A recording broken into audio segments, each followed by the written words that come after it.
What we're going to run through today is the secrets to buying and selling salons. So I just want to get a bit of an idea of who we've got in the room and which way I need to lean the seminar. It will be quite balanced. But salon owners here, quite a few salon owners. Yeah, any staff around as well? No, salon owners we've got. Okay, excellent. Look, everything that I talk about throughout the entire seminar is fairly confidential, and I won't mention clients' names along the way, but I will give you a lot of examples that I have come across, and I think you'll find it quite interesting on the hows and the wheres and the do's and the don'ts of buying and selling businesses. My name's Ian Horn. I work for a company called Benchmark. Benchmark is one of the leading brokerage companies in the country. We have 21 brokers within our organisation, and they all specialise in all different areas. So things from childcare through to service stations through to hair and beauty salons, and I'm that person. I've been in the industry for about 15 years now, owned quite a few salons myself. I recently sold one, would have been about 9 months ago, up in Brisbane. It was a hair and beauty day spa. If you know Anthony and Susa Win-Holscher, who usually would be the owners of this, that was their salon, so I bought it from them 2 years ago and pretty much sold it 9 months ago. So my background is business consultancy, so I've worked with a lot of the chains all around the world, improving their systems, franchising them, setting them up into successful organisations, and then I've just kind of fell into what I'm doing now. If you have kind of any question regarding business and the salon industry, I can very much answer any of them for you. So feel free throughout the entire seminar to ask some questions, and feel free also at the end of the seminar to be able to come up and have a chat. I have another person over here, which is called Helman. Helman, can you stand up? Helman looks after all of our salons in New South Wales. We do sell on a national basis. I help people buy salons. I help people sell salons, I negotiate leases, I do absolutely everything within the business arena of this industry. So anyway, that's enough of me. Let's have a look at what we're going to run through today.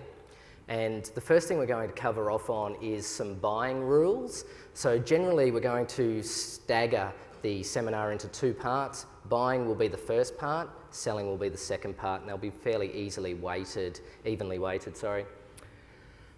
What I look for in buying salons, and it's funny, I've sold 3 salons this week. One was for 500,000, one was for 465, and one was for 775,000. Big sites. Very busy week for me, and what we found is that they were actually sold to 100% investors in the industry, people that would normally be buying salons, buying shares and property and not salons. So what I've seen within the last 6 to 12 months is a fundamental shift within what I do. We have been busier than we've ever been before, and we have just sold an absolute bucket load of salons in the last 6 to 12 months. So for anyone that's looking to sell their salon in the future, this is the most ideal time that you could possibly think of if you've got a good business. If you don't have a good business and need to get out, it's a terrible time to sell. So let's have a look at how that works today.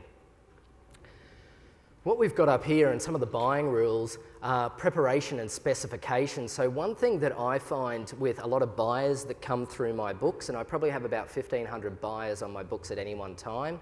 We have about a database of about 12,000 that we currently market out to of people who are interested in these businesses.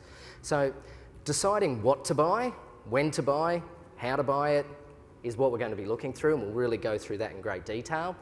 Playing the game as well, you know, I look at buying salons a bit like a dating game, and you need to not, you know, go up to the prettiest girl at the dance and rush in and say, you want to dance, do you know, because she's just going to shoot you down. So you need to be able to play the game of dancing and be able to then get the result.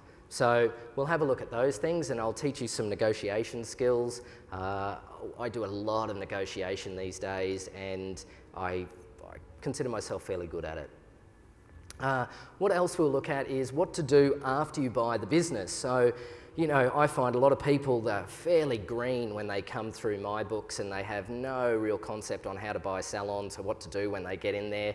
So we'll look at some things like putting in policy and procedures, getting it working so effectively you can look to sell it in the future, or at least have a managed salon that will earn you a lot of money and you don't have to work in it. So we'll briefly touch on that. We won't go through that much at all, but anyway, we'll go through it. Let's have a look at some selling rules. So preparation and specifications when selling. This is one of the biggest fundamental things that I come across when I deal with people wanting to sell their salons, is that they just, one, they don't really know how to do it, and the other, they're not prepared to do it. Chatted to a lot of people. We've got a stand down in the main arena. Chatted to a lot of people over the last day and a bit, and they're wanting to sell their salons, but they're going, what do I do, you know? And confidentiality is always high on the list with what I do, so I'm like, maybe we need to go and have a coffee and not stand in front of the stand and that kind of stuff. So I try and really make it much more fluid for them in the whole process of it. I was having a meeting last night, 6 o'clock, in someone's hotel room. He's got a very, very successful salon in Australia, and you know, I met him last year at Expo and he wanted to sell his business last year, and I said, okay, well, how about we get together? And it's taken a whole year to get him to just sit down in his room, and he was so scared. You know, he said to me, I'm so scared about this. Helman and I were sitting there, you know, kind of patting him on the arm. You know, he's done it for 37 years or something, and he just needed to know how to get out. So that's what we're trying to show you, is how to kind of move through and get that really fluid process. Playing the selling game as well, it's just like the buying game. You need to know how to play the selling game, and we'll definitely look at some of those things. All right, let's get